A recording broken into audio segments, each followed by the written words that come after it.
Erokamano janeno mar LTN. Agone Nyasaye erokamano mochako loso thuolo mondo arome kodi e studio ka. Nyinga pok aloko, an mana Pastor Omedo kata Agustino Omedo. Aja Kisumu County. Maduong' moloyo to wara ahero Yesu kaka jakwath madhod chunya. Kanisa na maleme en dwarruok kod chang Vosh. Sauti ya wokovu na uponyaji piny Nairobi ka hayudore e gweng' miluongo ni Lakisama e bwo Bishop Barak Odoro. Erokamano janeno, ang'e ni Nyasaye omiyi ngima kaka omiya ngimani. To mokwongo adwa ni kawe thuolo ni kama intie ibedie mana matin to mondo washare kodi wach Nyasaye. Nikech kaka muma wacho ni wach Nyasaye ngima kendo tiyo, weya ne thuolo mari mama, jaduong', kijana manena kata nyako, dakika matin, dakika moko 30 aeto walam kodi Nyasaye. Omiyo thuon wach ma kawuono dwa wuoye wacho ni Yamb Yurakulo. Ji ok ong'e ni Yamb Yurakulo en yamo machalo nade. Tiende ni en ahiti mang'ongo. Yamb Yurakula. Thuon wach ma wuoye kawuono wacho ni Yamb Yurakulo. Tiende ni yamo marach. To kapok adhi mbele, adwa ni kama intie no ikul wiyi mondo weche duto wakete lwet Nyasaye. Agoni erokamano wuoro maler, akawo neno ni akete lweti, imiye winjo matut mondo Injili madhi yalo kata weche madhi puonjo olok ngimane kendo timne dwaro mar dhod chunye. Alamo ka an gi yie ni isemiyo mama ni jaduong' ni kinyana ni nyako ni winjo e nying Yesu ma jawar. Janeno mana kaka wacho ni thuon wach ma kawuono dawuoye wacho ni Yamb Yurakulo. Yurakulo en ahiti mang'ongo. Tiende ni okinyi ma kawuono nitiere joma nena ka mantiere yamo marach mosegore e ngimagi kata e ode, kata e ngimane, kata e dalane. Tiende ni Yamb Yurakulo. To gima mora ni jal mawuoyo kuome kawuono okinyene miluongo ni Yesu Kristo en gi teko mar ketho yamo marach ahiti mang'ongo ni miluongo ni Yurakula. Nitiere joma nochako maber. Adieri nyalo chako maber. To kaka joluo nogo ngero ni wuoth rabora. Gipo ka gigoyo kama nok gipar. Kata gipo ka gik moko timore ne gi magala mok ginyal paro. To chako to ne gichako maber. Gichako maber. To nitiere yamo marach. Iluonge ni Yamb Yurakulo. En okia kata ni chako maber. Omiyo muma madwa wuoye kawuono mokwongo wayudo e Tich Joote 27 kare 13. Adwa ni kama intie mondo ikaw mumbi. Ibeda nego piny mondo iel mondo asom kodi tisomo. Awacho ni Tich Joote 27 kare 13. Wawuoye Yurakulo yaye. Manyalo go mama moro, kata jaduong' moro, kata nyako moro, kata kijana moro manena kasani. Obiro wacha die ni pastor, ane mayamo marach ni osego oda, kata ngimana. Omiyo jomoko nochako maber. Kano okende, nen nyarwa gi maber. To kaka joluo nowongero ni wuoth rabora, ne gigalo ni giyudo gima gidwaro. To gipo ka e kendno kwe onge. Mano yamo marach. Omiyo wasomie kodi muma matin mondi. Andiko mar Nyasaye wacho niya, kane Yamb milambo ochako kudho mos, to ne gigalo ni ginwang'o gima gidwaro. Omiyo ne wachako wuoth mi wakwang madiny e dhonam Krete. Tiende ni nitiere joma nochako maber. Nitiere nyako manena ka manochako. Mowacho ni wang' ni tayudo dichuo. Mogalo noyudo gimodwaro. To bang' kinde matin gimoro timore, kwe onge. Samoro no okendo adier. Okendo. Oyudo dhako, ochako dak godo. Mogalo ni oyudo gimodwaro. Mana kaka muma wacho ni kane Yamb milambo chako kudho mos, to ne gigalo ni giyudo gima gidwaro.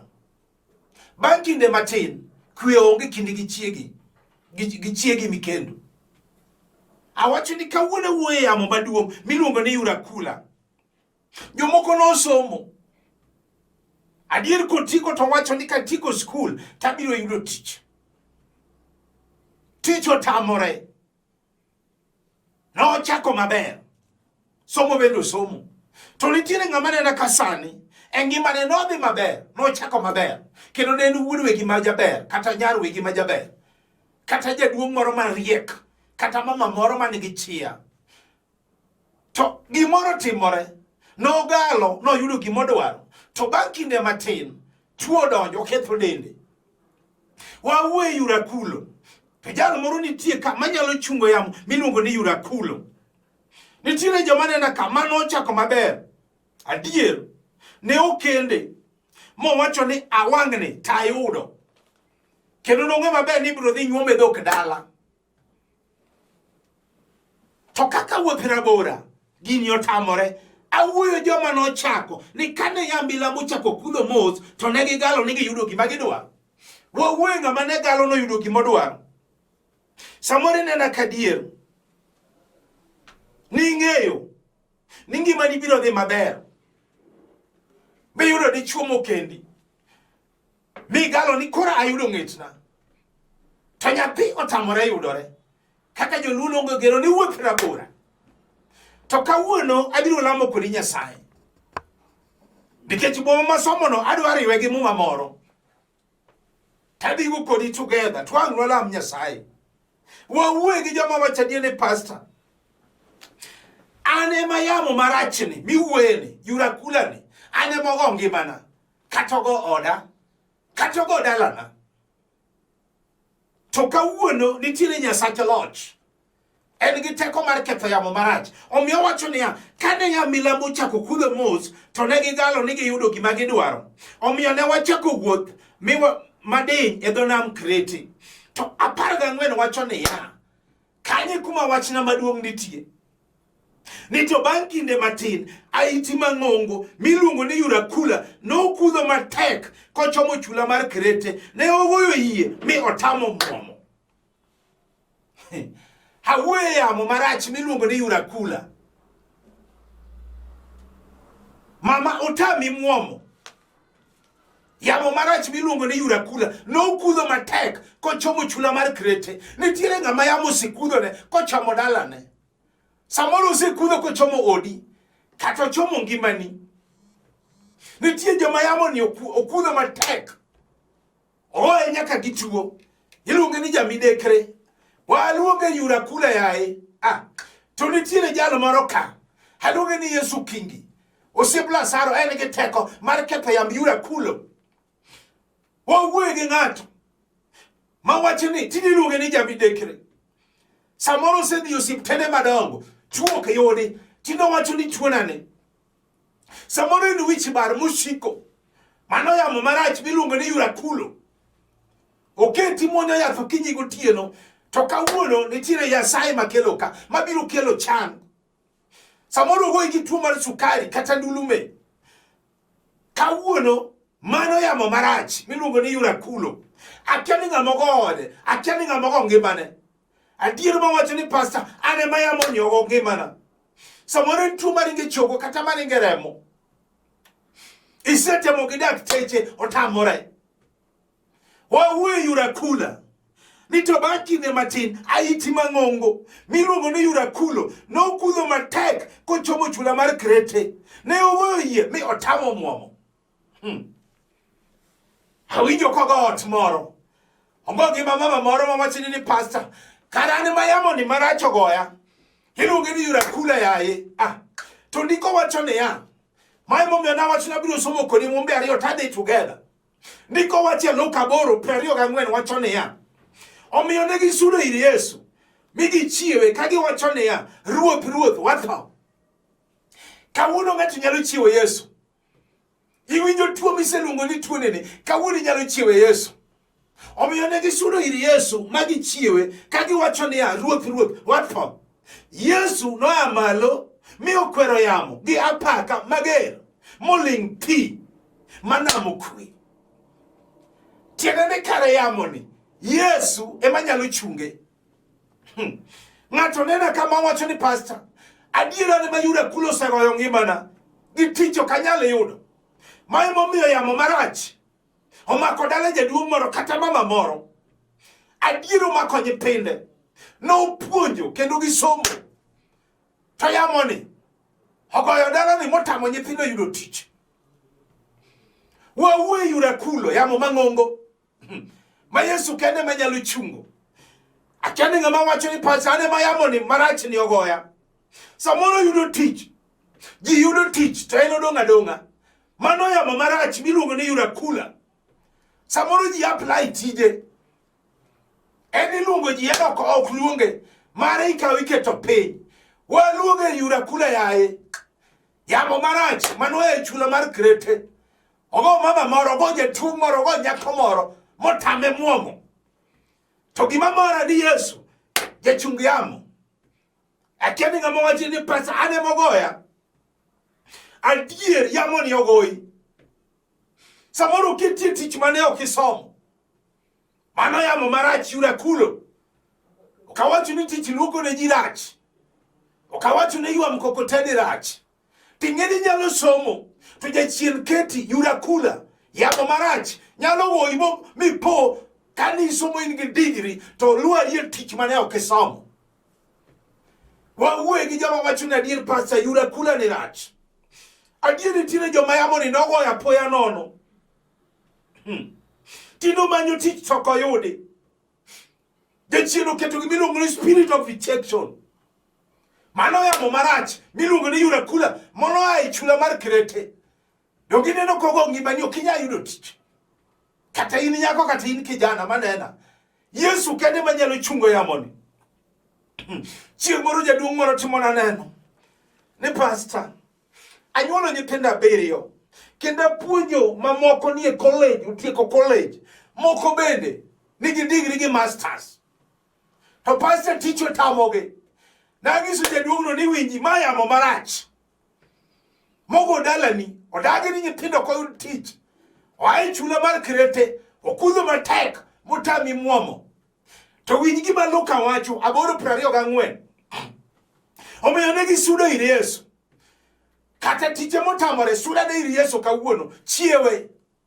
Omiyo ne gisudo ir Yesu migi chiewe, kagiwacho ne niya, ruoth, watho. To Yesu noa malo, jakodo mola kawuono birane mama moro malo. Kata jaduong' moro malo, kata nyako moro, kata kijana moro manena ka, mawacho ni pastor, ane mayamo ni ogo dalana, kata oda, kata ngimana. Omiyo Yesu noa malo, mokwero yamo gi apaka, moling' thi. Kare kawuono onge gima tek manyalo tamo Nyasaye. Wawuoyo gi jama wacho ni pastor, ane mayamo ni ogo oda. Samoro yamo ni ogoyo ng'ato. Ogo nyaruwe gi moro manochwe majaber ma en gi figure 8. To kata ng'ama penje nyinge onge. Ma Yamb Yurakula. Yesu kawuono nyalo chungo yamoni. Adier nyimine ne mamalowe osetedo te. Odong' kende. Mano yamo marach miluongo ni Yurakula goye. Samoro kong'iyo osiepe na adier mano osomo godo. Gine utegi. Heto yamo marach. Otameni ok onyal yudo dichuo. Wawuoyo Yurakula ma Yesu kende manyalo kepe. Ma kata juogo ok nyal. Kata joka nyakalondo ok nyal. Yesu kende manyalo chungo. Yamo marach. Onyalo goyo ng'ato. Onyalo luwo nyaruwe gi moro. Otame. Oluwe. Kawuono en chi Kisumo. Kine en chi Alego. Orucha en chi Ugenya. Orucha en chi Nyakach. Ogori motami mwomo ni okijal dak gi dichuo. Wawuoyo yamo marach. Manyalo luwo nyaruwe gi moro. To Yesu kende emanyalo chungo yamoni. Wawuoyo gi yamo. Momo jini ni pasa ane ma yamo ni osegoya. Adier kata ng'ama penje nyinge onge. Samoro nyalo go nyaruwe gi moro. Moduok nyake figure 3.5. Nikech ne in figure 8. To yamoni nyalo duoke 3.5. Wawuoyo gi Yesu yaye. Osebla saro nitiere ka. Obiro chungo yamoni. Kawuono nyalore ne ng'ama yie. Samoro nyaruwe gi moro. Adier kong'iyo ngimane tich to Nyasaye nomiye. to yamoni odagi ni okonyal bedo gi dichuo. Awe yurakula yamo mang'ongo ma Yesu kende manyalo chungo. Nikech ondike mo Luka 8:24 mawacho niya, omiyo ne gisudo ir Yesu. Wachne nyalo mi sudi ir Yesu mama. Ne gisudo ir Yesu mi gichiewe ka giwacho niya, ruoth watho. Achani ng'ama wachne ni pastor. Ani mayamo ndio dagi otama ni okanyal yudo ng'etna matak godo. Chiwa ne Yesu. Omiyo ne gichiewe. To Yesu noya malo mokwero yamo gi apaka mager. Noger. Mai momi awacho ne yan Yurakulo en yamo mang'ongo. Yesu no chungo yamo gi apaka moling thi. Kata kawuono awinjo ka Yesu biro timo gimoro. Adiero nyalo go nyalo we gimoro. Onyalo go ot moro. Makwe manu kenduru kwero. Manu luongoru mana ni sweet darling honey. Maguti ne nyalo rumo ji luongore gi nyingle. Waluoye yamo yaye. Yamo marach. Manyalo mako ot moro. Hera no rumo. Iwinjo kawuono kwe nyalo bede ot. Nitiere mama manena kasani. Eno ywak okinyi gotieno. Onge kwe mar chunye kinde mondo wetene kobete onge kwe nikech yamo marach. Kawuono Yusipla Saro biro ka. Aje chung yamo yaye. Halonge no Yusipla Saro sule mar okinyi. Kawuono biro chungo ne ng'ato yamo. Samoro nena ka dichuo lokone paro. Mano yamo marach mogo ot. Samoro keto dhako ninde sitting room, dichuo ninde bedroom. Wawuoye yamo marach manyalo mako ng'ato. To kawuono Yesu oikore mar timo. Chieng' moro mama moro timo na neno. Pastor die dala mana atede. Anyuolo nyithindo 3, 4 manyiri. To yamo marach ogo dala na ni okanyal dak gi dichuo ma gikwe. Nikech chaya koro nodonje kinde dawa monyuolo na dichuo. Giwacho ni anyuola nyiri okanyal nyuolo nyathi ma wuowi. Omiyo miyo ni nogo plan gi jaode gi wuode. Wuode no dhi tich. To min gidonge dala kachiel gi dhako ni. Aito dhako ni no wuok to we nyithinde gi ot. Nyathine mar 3, mar 4 ne pod tin. Nyathine mani Nyasaye otiyogo. Dagi no ae ode. Mobiro moninde simba ne. Oninde otanda mama ni. To kama mama ni duogo. To nyathi wacho ne ya ni mama. Dani no ninde kitanda wa. Tiende ne yane. Nidwa ni mondo riebe. Nikech okonyuol nyathi ma wuoyi. To wawachi ni Yesu yaye. Usibla Saro majaluoro ga. Majabiro ga dakika mogik. Samane joti Nyasaye olamo ne mama ni. Gimoro no timore seche ma wuoyi kodi ni. Nyare maduong' en lawyer. Nyare mar 2 en daktari. Nyare mar 3 no kend gi misongo. Nyare mar 4 bende noyudo dichuo. To mano kend gi misongo mar 3 ni. Chieng' moro ngiso nyako no niya, adwa ni mondo ager ne mama ot. Omiyo misongo ni nogero ne mama ni ot mareba, ot matuong'. Ma misongo ni obedo kaka wuode. Ipari okamach marach. Samoro yo wuoyi mano dwaro go, samoro je chien ni nodonjo go kongo. Makata samoro ni nokogero ne ot machalo kamano. Wawuoye gi joma wacho ni pastor, ane mayamo ni ogo ora, to kawuono Yesu nitie. Wawuoye yamo marach. Manyalo goyo nyako moro. Mano ogalo no yudo dichuo. To kaka joluono go ngero ni wuoth labora. Gino tame ni okonyalo ni nyathi moting'. Omiyo tindo setemo gi dakteche madongo. Gino tamore. Samoro semadho yath. Temo to kraji temo ga. To ere geno. Oduoko tamore. To kawuono mano yamo marach. To kawuono kelo Yesu rabi. Osibla Saro ni ka. Oikoro biro timo ne mama moro. Samoro ni banyo semadho nyapinda lo mathoth. Daktari tino wacho ni in tube block. Okenyal tingo nyathi. To gineno ka samoro setimni nyako operation. Duoko pudo tamore. Duoko rudore mana Yesu ka. Osibla Saro mano chungo yamo. Ene monyalo bi nyathi e yor ono. Wawuoye gi yamo marach. Momako mama moro, samoro nyalo mako mama moro. Omena en komako mama ni. Mama ni komako. To yamo marach nyaka gol nyathi e gi dweche 3 kata 2. Kawuono Yesu rachungo yamo. Adiera wegi ngama wacho ni pastor ane mayamoni marachni omako ngimana kata omako oda kata omako galana. To kawuono Yesu biro timo. Ayaye yamo marach. Nitiere mama moro manene kasani. En yamo marach ni omake. En konyuolo nyathi, kodhi nyuol to nyaka timni operation. Ing'e ni mano yamo marach. Miluongo ni Yurakulo. Okudho matek koa e chula mar Krete. Nitiere dala mosegoyo motamo mwomo.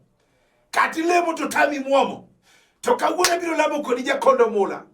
Adiero ni kia mwomo mar Luka 8:25. Omiyo ne gisudo ir Yesu. Wachni mama nyalo me isudi ir Yesu. Iwinjo nyathi mapok iyudo ni nyalo me isudi Yesu michiew Yesu. Omiyo ne gisudo ir Yesu mi gichiewe ka giwachone ni ya ruoth watho. Hey, mi Yesu na malo mokwero yamo ga paka mager minoling mochung pi. Kara ngato wacha dia ni pastor adier weche miwacho ane makawuono yamone Nyasaye nyaka chungna. Ase sandura ndalo mathoth. Nitiere ng'ama nena kasani yamoni nogoye wuodwegi mabende samoro no somo to yamoni ogo ngimane yamo marach miluongo ni Yurakulo. En kokendo to mono weya wawuoye yamo marach ma Yesu kawuono nyalo chungo. En kata kopango modet nyako kochopo mondo migi kendre hiyo ndoa inavunjika. Wawuoye yamo marach ma Yesu nyalo chungo. Samoro nena ka yamo marach omake en kokendo to mono weya. Samoro tingo nyaka gige magot te modong mesumba. Wawuoye jal manyalo chungo yamo. To winj gima Luka nowacho 8:25. Omiyo ne gichiewo ir Yesu, ne gisudo ir Yesu. Iwinjo kijana kawuono nyalo sudo ir Yesu michiewe nikech samoro ni mapok ichiewo Yesu. Mane giwachone ni ruoth watho. Yesu noa malo mi okwero yamo gi apaka mane gerno mi ochung moling pi mokwe. Kare wachni Yesu kende ema nyalo timo. Ng'ato nenda kasani ma wacha die ni pastor ane mayamo nosego dalana. Juchini ma kongo dagi rume dalana. Nitiere baba moro kasani manena kata jaduong' manena kasani. Adier no puonjo nyithindo. Mosomo kendo gin gi degree gin gi certificate. Gin gi tije. To yamo marach mar kongo. Otamo nyithindo ni ok nyal kendo. Otamo nyaka nyithindo manyiri ni ok nyal tedi. Ok nyal kendi. Ing'eni mano yamo marach mar kongo mogo dala. Samori nena ka yamo marach. Otam ya dier. Nitiere baba manena kasani maonge kwe. Yamo mar kongo go ode. Dichuo ni na oko. Orito nyako tieno ok chopi. Pinyi ruoko ne dichuo. Mano yamo marach ma Yesu kende manyalo chungo mar kongo. Adier ng'ato nena kasani ma wacha die ni pastor. Nitiere mama moro ka manena ma jachien yamo marach na ogoyo gi jochiene mag kongo. Nyaka mama mer madho kongo. Tangendo komadh noero ma yamo marach. Owacho no golo stress. Mama ng'amo ng'isi ni kongo golo stress. Yesu kende ema nyalo chungo yamo. Akani ng'ama wacho ni pastor ane ma yamo marach ni ogo oda. Nitiere jaduong' moro nong'isa obiro ira. Ong'isa ni pastor no winja kaya halo. Adiera ne ma kongo go oda. Kongo go ngimana ana wuon. Aja higni 55. Taonge ot dala. Nikech kata mga yudo pesa. To gini dhi mane kongo. Akia gima tima. Akia ni chiena. Ong'isa ni yawuota bendo sekendo. Nyiga bendo sekendi. Taonge ot dala. Nikech jochiene mag kongo. Na ng'isa ni winjo jaduong'. Ondike ni nyalore. Nitiere jal manyalo chungo yamo. Kata paka mar kongo mogo ngimani. Jaduong' ni nodhi mogedo. Kare owinji matek manosetamo Nyasaye nikech ondikie muma ni omiyo ne gisudo ir Yesu mi gichiewe ka giwachone ni ya ruoth watho. To Yesu noa malo. Jakondo mula noa malo. Osiep Lazaro noa malo mokwero yamo moling pi. Adier ng'ama dwa wacho. Na adier pastor anemogo oda. Adier gato nenda kasani. Mayamo marachi nogo ohande. En kochako ala to ala no nyaka luar pe. Mano yamo marach. Kata kopango moseketo capital. Ni wang ni tatimo business aya ohanda ni. Iwinjo yamo marach nogo ohande ni. Motame. Kawuono nyalore denga moyie. Mawache ni pastor. Ane mayamo ni osego ohanda. Adier samoro nena ka en janam. Eno siya yie moteri yanam.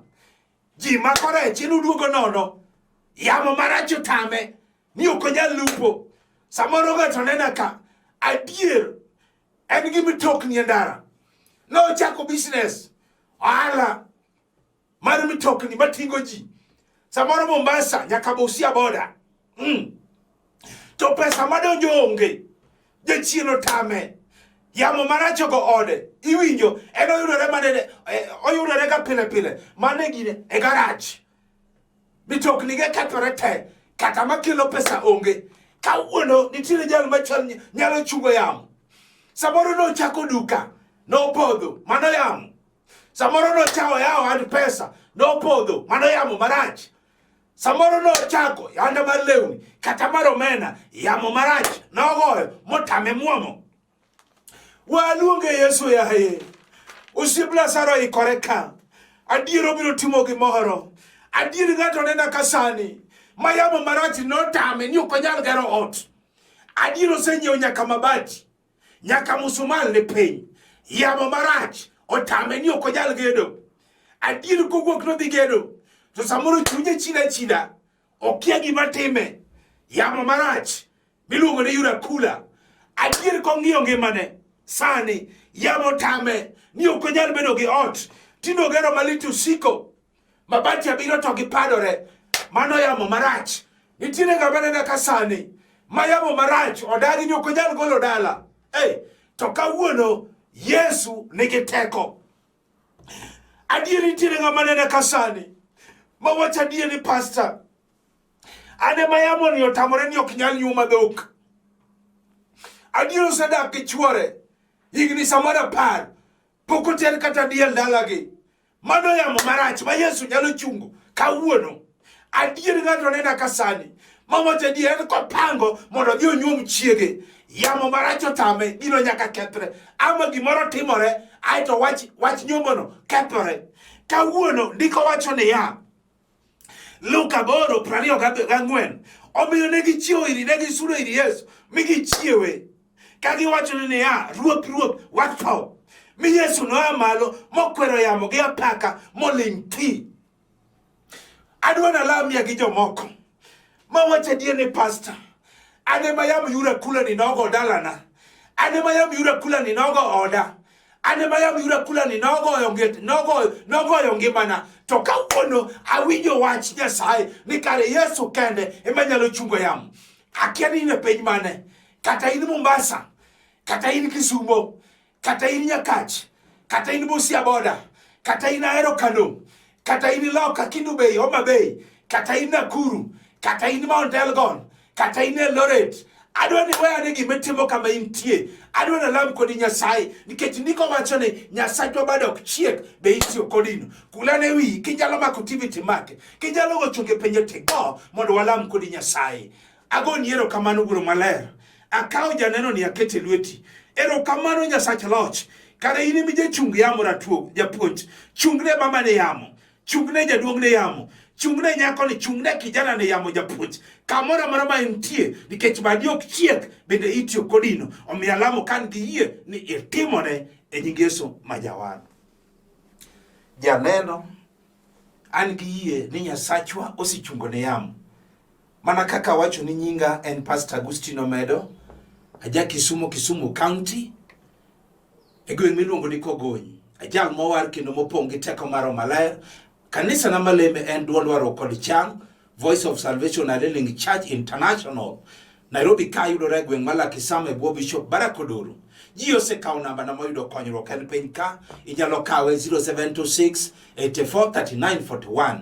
0726 843941 na machielo 0750 38 34 99. Kao kamano to watudre e sach Nyasaye. May God bless you.